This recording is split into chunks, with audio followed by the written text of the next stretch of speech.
There's something odd about the Alamo story.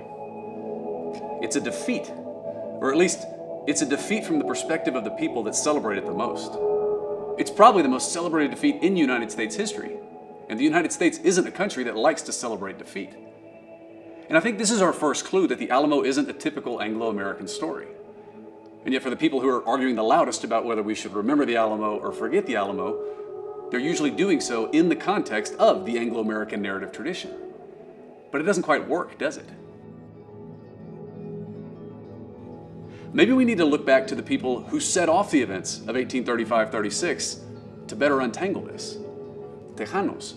Tejanos participated in the 1835-36 Texas Revolution at higher rates than Anglos.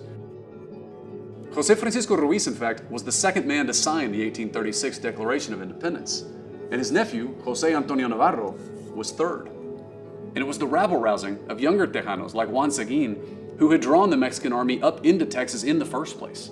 By the time you get to the Battle of San Jacinto, Juan Seguin's core company of Tejanos was the one unit that had seen action in nearly every engagement of the Texas Revolution. And so for me, the bigger question of 1836 isn't what Anglos were fighting for, it's what were Tejanos fighting for.